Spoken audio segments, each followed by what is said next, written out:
Nous voici arrivés au terme de ce 6e module. Et je vais être honnête avec vous, c'est souvent le module qui laisse le plus de traces. Pourquoi ? Parce que dans les modules précédents, nous avons travaillé sur l'extérieur. Nous avons réparé votre rapport à l'argent, nous avons rempli votre boîte à outils technique, nous avons analysé le marché. C'était du travail d'ingénieur. Mais ici, nous avons fait du travail de chirurgien. Nous sommes allés charcuter à l'intérieur même de votre système de pensée. Prenez un instant pour mesurer le changement de perspective qui s'est opéré en vous. Au début de ce module, vous pensiez peut-être que vos idées étaient bonnes ou mauvaises dans l'absolu. Vous pensiez que votre intuition était un vide fiable. Vous pensiez que si vous étiez intelligent, vous étiez rationnel. Aujourd'hui, vous savez que c'est une illusion. Une douce illusion, certes, mais une illusion dangereuse. Vous avez découvert que votre cerveau n'est pas un ordinateur impartial. C'est une machine à survie, pleine de bugs, de raccourcis et de filtres déformants. Vous avez identifié les paradigmes, ces lunettes invisibles qui vous faisaient voir le monde en rouge sans le savoir. Vous avez compris grâce à l'histoire tragique de Semmelweis que s'accrocher à ses certitudes face à des preuves contraires n'est pas de la force de caractère, c'est du suicide professionnel. Vous avez démasqué le biais de confirmation, cet avocat véreux qui vit dans votre tête et qui passe son temps à truquer les preuves pour vous donner raison.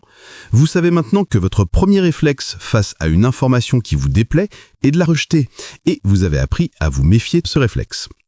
Vous avez fait l'inventaire de vos saboteurs internes, le biais du survivant qui vous vend du rêve en cachant les cadavres, l'aversion à la perte qui vous tétanise et l'effet Dunning-Kruger qui vous rend arrogant quand vous débutez.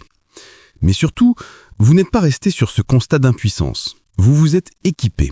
Vous avez adopté une nouvelle posture, l'humilité intellectuelle. Vous avez appris à voyager dans le temps avec le prémortem pour tuer votre projet dans l'œuf afin de mieux le sauver dans la réalité.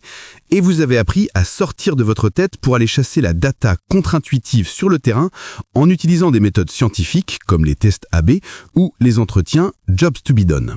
Le résultat de tout ce travail, c'est un mot simple mais puissant, la lucidité. Vous êtes devenu lucide, c'est bien. Maintenant, vous ne regardez plus votre projet comme un bébé qu'il faut protéger et aduler. Vous le regardez comme une hypothèse qu'il faut tester, challenger et améliorer. Vous ne cherchez plus à avoir raison. Vous cherchez la vérité, même si elle est inconfortable. Vous avez remplacé l'ego par la curiosité. C'est une transformation immense. C'est ce qui sépare les amateurs des professionnels. Cependant, et c'est un cependant capital, il y a un piège dans la lucidité. Un piège sournois qui guette les gens intelligents et bien informés. Ce piège, c'est la paralysie de l'analyse. Maintenant que vous voyez tous les biais, maintenant que vous voyez tous les risques, maintenant que vous savez que votre cerveau peut vous tromper, la tentation est grande de ne plus rien faire, de douter de tout, de tourner en rond dans l'analyse perpétuelle en cherchant la donnée parfaite qui vous garantira le succès à 100%. Laissez-moi vous dire une vérité brutale. Cette donnée parfaite n'existe pas. La lucidité est nécessaire, mais elle ne suffit pas.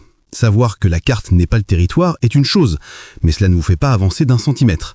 Pour avancer, il faut quitter le monde de la pensée pour entrer dans le monde de l'action. Et le passage de la pensée à l'action ne se fait pas par l'intelligence, il ne se fait pas par l'analyse de données, il ne se fait pas par la stratégie. Ce passage, c'est un saut au-dessus du vide. Un saut dans l'inconnu. Et pour faire ce saut, vous n'avez pas besoin de plus de savoir, vous n'avez pas besoin de plus d'outils, vous n'avez pas besoin de plus de lucidité. Vous avez besoin d'une énergie brute, viscérale, émotionnelle. Vous avez besoin de cette étincelle qui pousse un être humain à se lever et à dire « j'y vais », alors même qu'il n'a aucune garantie de réussite. Cette étincelle, c'est le courage. Attention, je ne parle pas de l'absence de peur. L'absence de peur, c'est de l'inconscience ou de la folie. Je parle de la capacité à ressentir la peur, à la voir, à l'analyser avec votre nouvelle lucidité et à agir quand même. Je parle de la capacité à encaisser les coups, à se relever et à commencer. Je parle de la résilience.